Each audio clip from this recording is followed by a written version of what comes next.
Bienvenidos a un nuevo capítulo del Magazine Jurídico. Mi nombre es Gabriel García y junto con Daniela Martínez abordaremos el tema del estado de excepción. El estado de excepción es un mecanismo legítimo que implica el acrecentamiento temporal de los poderes del presidente y la introducción de restricciones y limitaciones de distinto orden respecto del régimen jurídico ordinario y sobre los derechos de las personas, con el fin de conjurar esos estados y de garantizar la vigencia y la eficacia de la Constitución aún en aquellos momentos. El estado de excepción se encuentra regulado en los artículos de 212 a 215 de la Constitución Política, desarrollados en la Ley Estatutaria 137 del 94 y en el Derecho Internacional, por ejemplo, en la Convención Americana de Derechos Humanos y en el Pacto Internacional de Derechos Civiles y Políticos. En suma, nuestro ordenamiento contempla un número clausus de presupuestos de estado de excepción, los cuales son: primero, un estado de guerra exterior; segundo, un estado de conmoción interior; y tercero, un estado de emergencia económica, social y ecológica, cada uno con prerrogativas y presupuestos habilitantes diferentes. Esto es diferente a lo que establecía nuestra previa Constitución, en la cual se contemplaban tres tipos de estado de sitio: el de guerra y el de conmoción interior, que se prescribían juntos en su artículo 121, y el de emergencia económica, que fue añadido en la reforma de 1968. Sin embargo, frente a estos actuales tipos de estados de emergencia, la jurisprudencia ha identificado unos principios comunes. Entre ellos, el principio de formalidad, referente al requisito de la firma del presidente y de los ministros de la declaratoria del estado de excepción. La observancia de este principio tiene como fin notificar a la población y a los órganos de control. De igual forma, una vez se termine la situación excepcional, se debe decretar su finalización, salvo el estado de emergencia, que al declararse determina su duración. Esto bajo el principio de alteridad de las formas. El principio de economicidad y eficacia de los poderes excepcionales, según el cual se debe buscar el menor sacrificio del orden constitucional ordinario y garantizar el rápido retorno a la normalidad. No ignora el principio democrático, pues las libertades de conciencia, religión, de elegir y ser elegidos son intangibles y junto al derecho a la libre expresión no pueden ser suspendidos. Principio de separación de poderes, entendido como una situación especial pero aún vigente. Tanto el Congreso como el aparato judicial mantienen por completo sus facultades.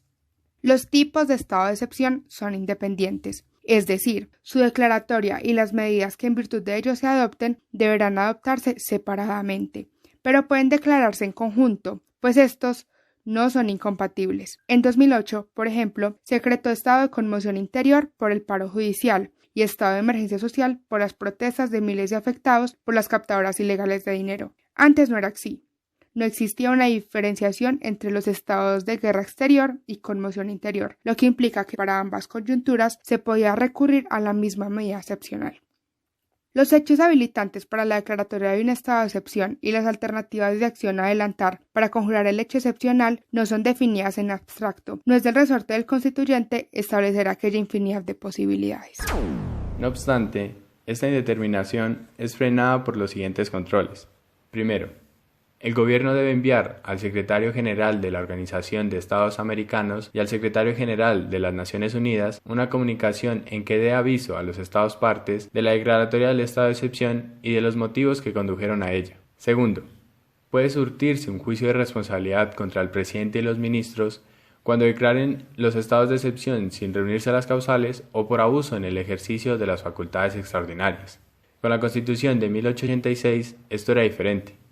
Antes de la reforma de 1968, la responsabilidad que recaía sobre el Poder Ejecutivo era limitada a unas causales.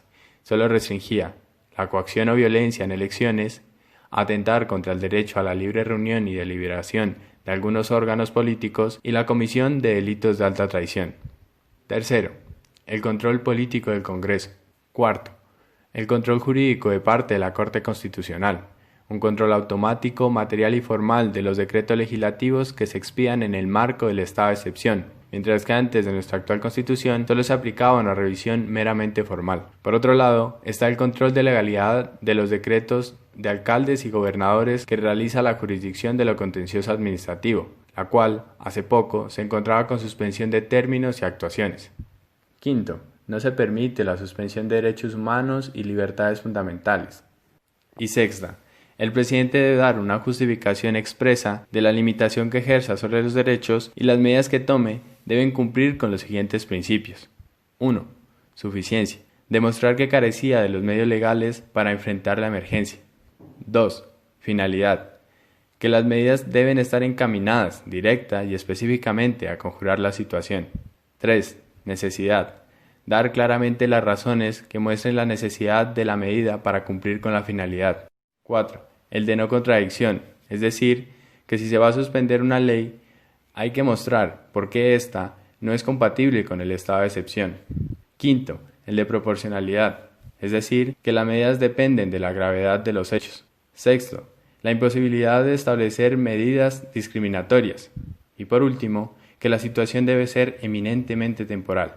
Lo anterior se encuentra en la Ley 137 de 1994. Los siguientes son los usos previos del estado de excepción en nuestro país.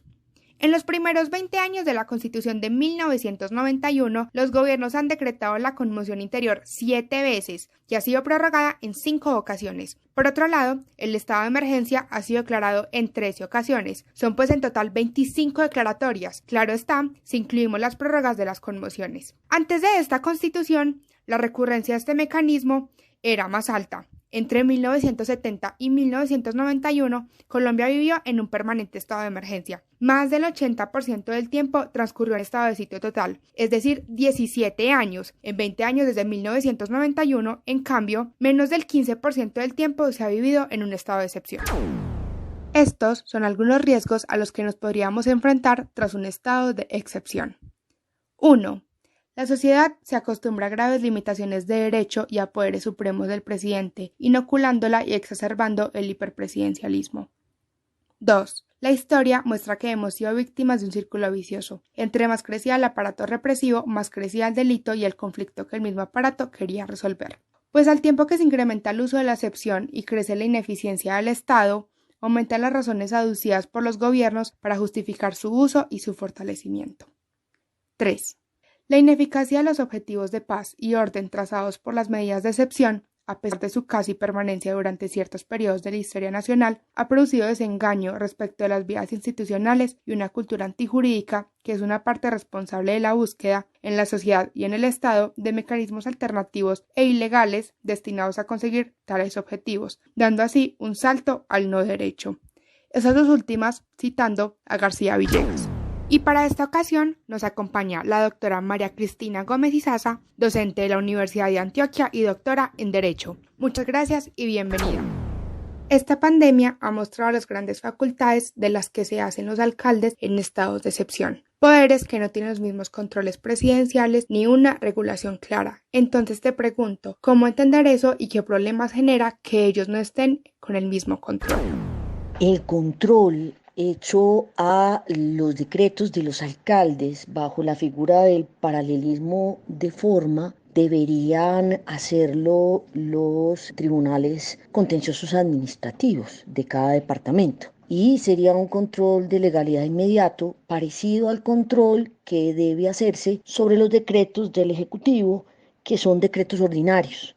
Por obvias razones, en un momento donde la justicia está con los términos suspendidos, dicho control pues ha sido imposible y esto obviamente genera grandes males al Estado de Derecho, pero particularmente a la regulación que en torno a las competencias que se tiene en época de pandemia con el Ejecutivo Central y los ejecutivos regionales y locales, que han mostrado que no existe una regulación adecuada y que el centralismo se ha exacerbado.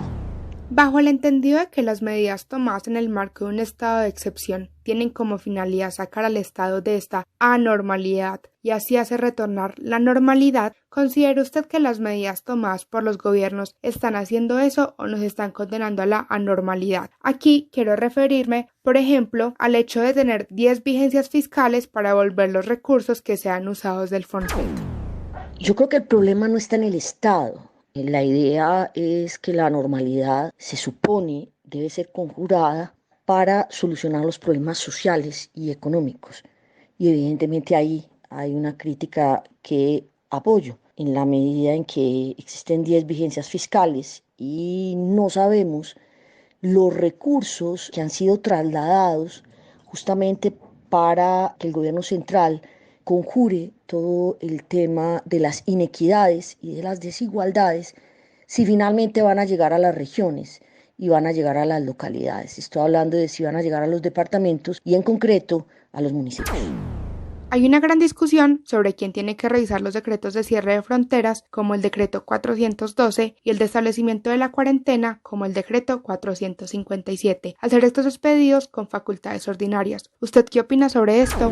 Creo deben ser controlados por la Corte Constitucional porque a pesar de que sean decretos que se dictan bajo el entendido de facultades ordinarias, lo está haciendo justamente para apoyar facultades extraordinarias que en otro decreto legislativo, los decretos que han declarado el estado de emergencia, ha hecho el Ejecutivo Central. Y en ese sentido creo que debe seguirse la jurisprudencia de la Corte Constitucional, que desde el año 2012 ha considerado que ese tipo de decretos tienen que ser estudiados por ella. Bueno, y te pregunto, ¿la suspensión del pago de la prima va en contra de la prohibición de no desmejorar los derechos sociales de trabajadores? Sobre esto hay un debate que no es fácil, porque todos los decretos que se han emitido por parte del gobierno central, salvo uno, al que me refería al final, han hecho la aclaración de que todo lo que tiene que ver con la prima, el cambio en la jornada laboral, salir a vacaciones antes, bueno, desmejorar de alguna manera el salario para mantener el empleo, y estamos hablando de la reducción del salario en concreto, pues todos han dicho que deben ser de común acuerdo. Y esa lectura tiene su debate. Y lo digo porque cuando uno habla de común acuerdo, donde hay una relación asimétrica entre el trabajador y el patrono, pues evidentemente el trabajador lleva la parte más débil. Pero a pesar de todo, creo que ese concepto de común acuerdo puede paliar, si se quiere, este tipo de decretos que parecerían ser agresivos dentro de lo que es una relación, insisto, asimétrica entre el trabajador y el empleador. Creo que el decreto que traslada al Fondo de Emergencia Económica los recursos de las pensiones que estaban en las regiones, sí me parece un decreto agresivo. Y además el decreto que ha determinado de alguna manera que se puedan sacar las cesantías dentro del marco de esta pandemia, me parece que eso desmejora obviamente los derechos de los trabajadores. La necesidad no puede generar en nosotros complacencia frente a cualquier medida que se tome, ni debemos suponer las razones que motivan a este tipo de medidas extraordinarias y peligrosas. El profesor Gargarella lo ha dicho claro, es justamente en la emergencia cuando los abusos resultan más fáciles y los errores se pagan más caros. Abusos y errores que ya se miran en nuestro país y en otros. A la ciudadanía, académicos, jueces y legisladores queda decirles que no deben olvidar, pese a todo, el derecho a la sospecha, del cual nos habla el profesor mencionado. Por tanto, los mecanismos de control deben actuar de forma novedosa y evitar dilaciones injustificadas para dar sus respuestas. La Corte Constitucional y la jurisdicción administrativa deben resolver los juicios de constitucionalidad y legalidad lo más rápido posible, para así evitar eventuales desbordamientos de poder. Y el Congreso, por su parte, debe buscar la forma de desarrollar su actividad mediante otros medios, pero con plena capacidad, y no de forma débil como lo ha venido mostrando.